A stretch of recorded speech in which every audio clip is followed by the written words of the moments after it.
Hi, this is Juliet Marfiano. Welcome to my video. If this is your first time on my channel, please like, share, and subscribe so I can notify you if I have a new video. This is the continuation of part 6 about cash and cash equivalents. I discussed in part 6 about cash short and over. Just click above or the link below this video to watch part 6. In this video, I am going to discuss the reconciliation of bank balance. Reconciliation of bank balances. A business keeps most of its cash in one or more checking accounts. The checking account gives the depositor company double record of its cash transactions, like the accounting records maintained by the depositor and the records provided by the bank. A bank statement is a monthly report provided by the bank to the depositor, which shows the following information: beginning of the month cash balance, total deposits made by the depositor and other bank credits during the month, total checks paid by the bank and other bank charges during the month, and end of month cash balance. The depositor records the transactions affecting the checking account using the account cash in bank, while the bank maintains record for the depositor's account. The bank treats the depositor's account as a liability. Thus, the cash in bank account maintained by the depositor as an asset and the depositor's account maintained by the bank as a liability are reciprocal accounts. Ideally, any debit balance in the cash in bank account maintained by the depositor should equal the credit balance of the depositor's account maintained by the bank. However, because of time-lapse differences and possible errors existing in the records of either the bank or the depositor, these reciprocal accounts may not be in agreement at the end of a month.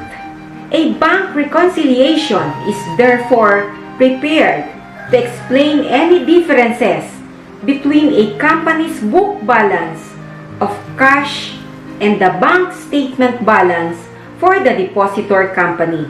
Items that may cause the difference are any or combination of the following: deposit in transit or undeposited collection.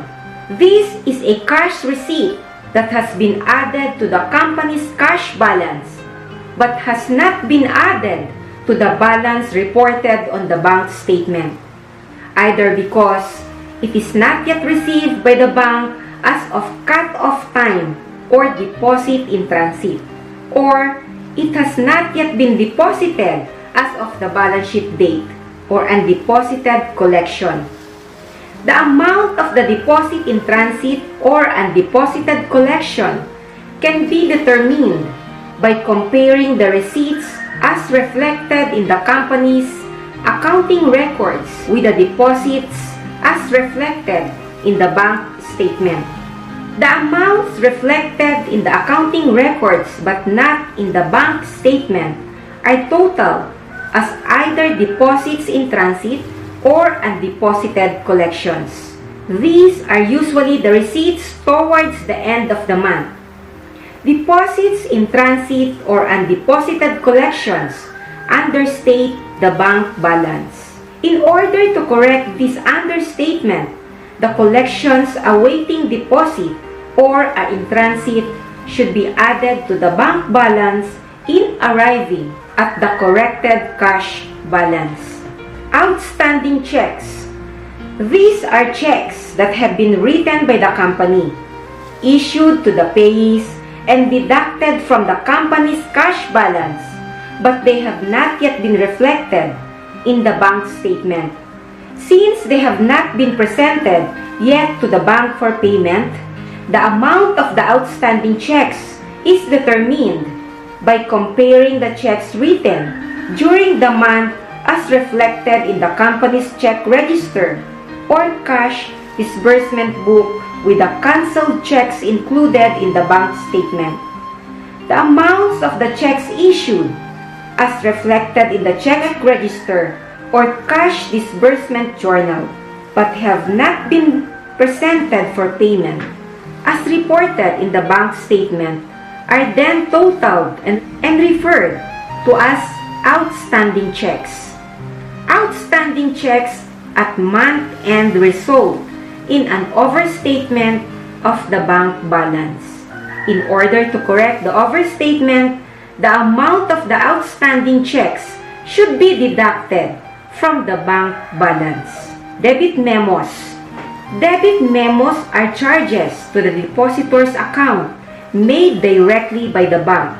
Typical examples of debit memos are no sufficient fund or NSF, checks otherwise known as the if or the would, technically defective checks, bank service charge, charge for the cost of check booklets and payment of bank loans.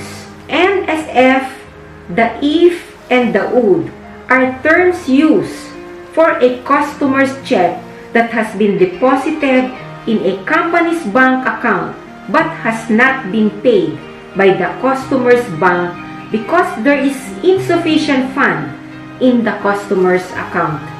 Ideally, the bank should immediately inform the company of each NSF check to enable the latter to update its accounting records.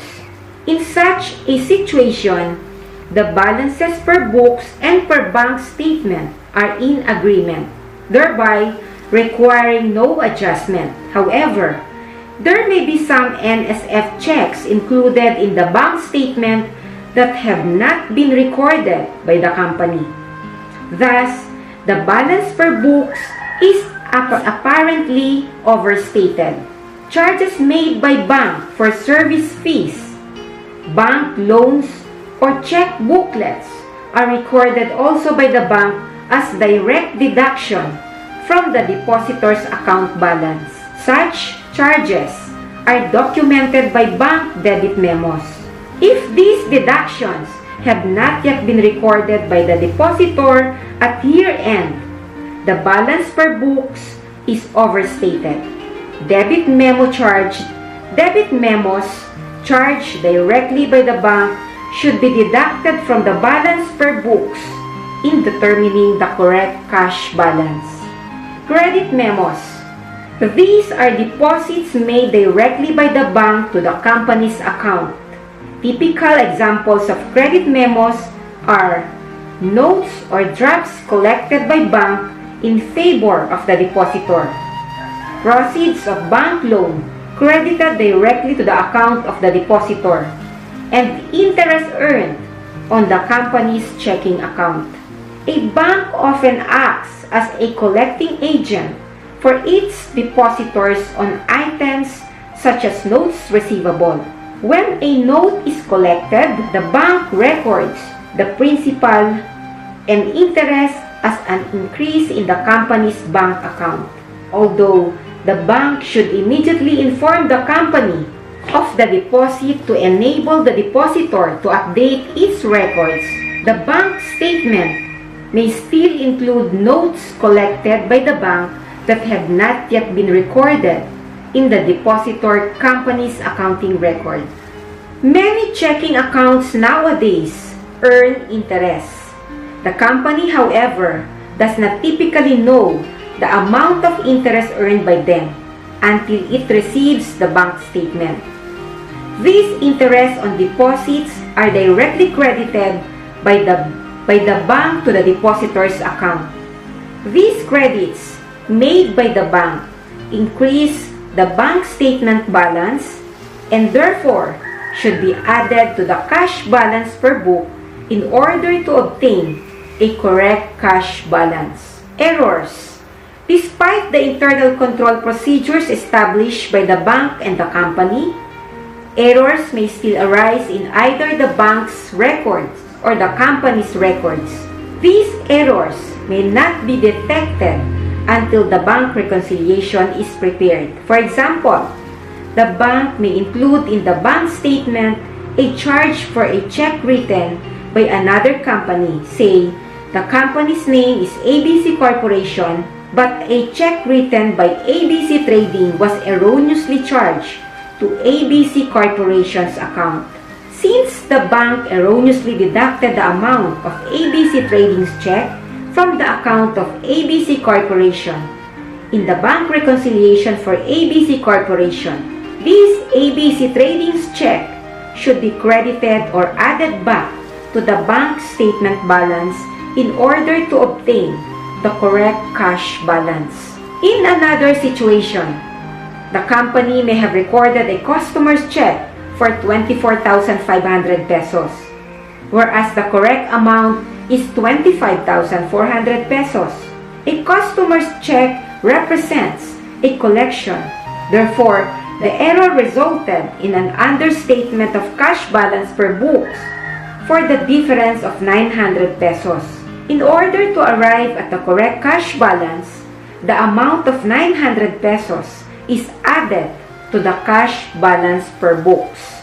The amount of the error or the discrepancy caused by the error is therefore either added to or deducted from the balance of the party that committed the error, either bank statement balance or balance per books, depending on whether said balance is overstated or understated as a result of the error. Deposit in transit and outstanding checks. The determination of deposits in transit and outstanding checks were described earlier, and this is done in an actual scenario by comparing the company's accounting records with the data provided in the bank statement. If there were no errors existing in the records of both the depositor and the bank, the computation for deposits in transit and outstanding checks, respectively, may be summarized as follows. To compute depositors in transit: deposit in transit beginning of the month. Add cash receipts reflected in the company's record during the month. Total less deposits during the month as reflected in the bank statement. Deposits in transit end of the month. One asterisk represents the amount does not necessarily represent debits or charges in the company's records.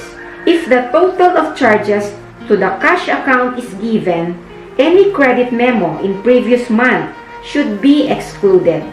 The two asterisks represent the amount does not necessarily represent credits in the bank statement. If the total of credits in the bank statement is given, any credit memo for the current month should be excluded. To compute outstanding checks beginning of the month, add checks drawn by the company during the month. Total less checks paid by the bank during the month. Outstanding checks end of the month. One asterisk represents the amount does not necessarily represent credits in the company's records. If the total of credits to the cash account is given, any debit memo in previous month should be excluded. The two asterisks represent the amount does not necessarily represent debits or charges in the bank statement. If the total of charges in the bank statement is given, any debit memo for the current month should be excluded. Types of bank reconciliation statement. Bank reconciliation may be prepared in either of these types. First, reconciliation of ending balances, where the balance per bank and the balance per company's records are reconciled as of the end of a period. This is otherwise known as single-date bank reconciliation. Number 2, reconciliation of beginning cash balances, of receipts and disbursements during the period, and of ending cash balances. This is more popularly known as proof of cash or 4-column reconciliation or reconciliation of receipts, disbursement, and bank balances. Forms of bank reconciliation statement. A bank reconciliation statement may be prepared using any of the following forms. First, both bank and book balances are reconciled to a correct balance. This form is prepared in two sections, the bank statement balance being adjusted to the correct cash balance in the first section, and the book balance being adjusted to the same corrected cash balance in the second section.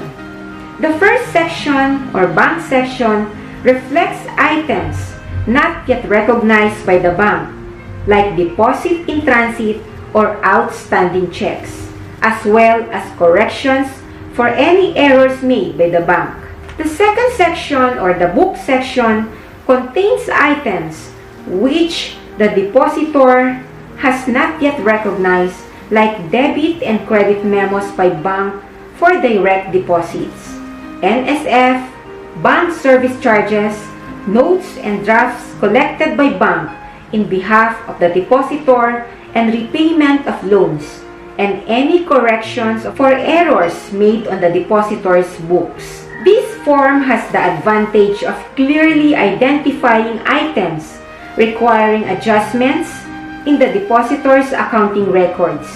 In addition, it develops a corrected cash balance that is reported in the balance sheet.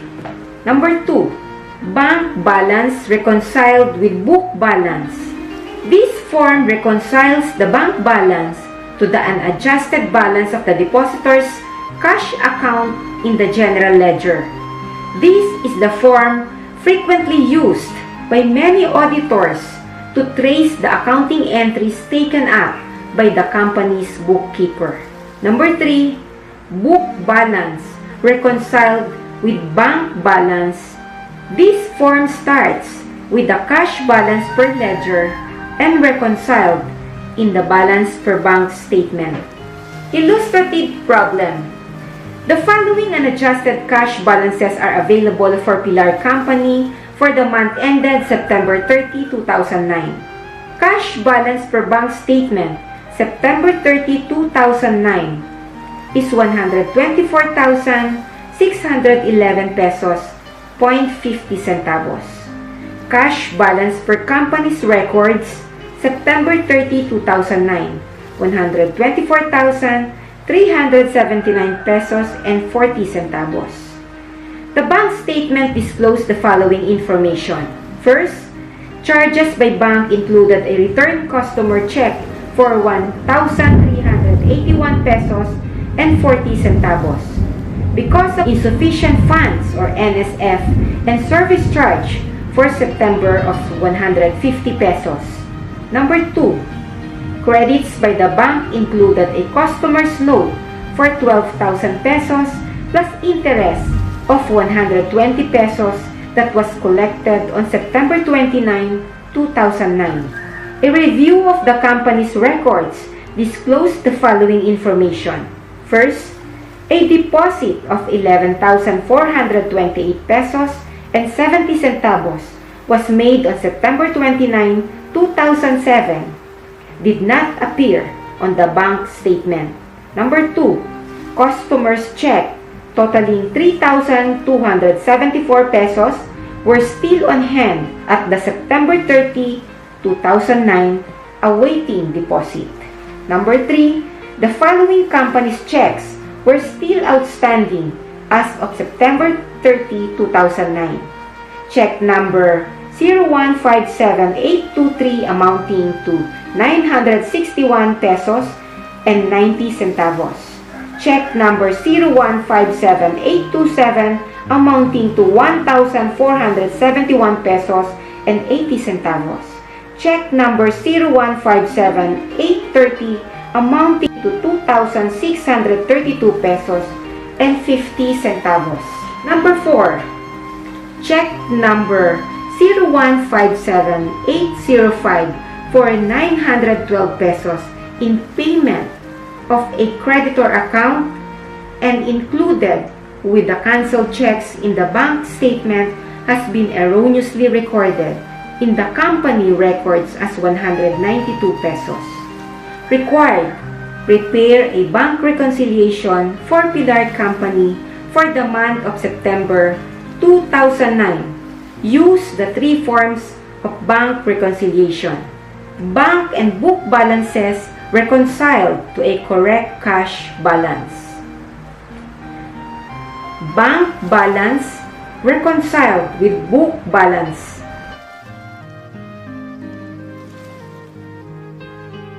Book balance reconciled with bank balance.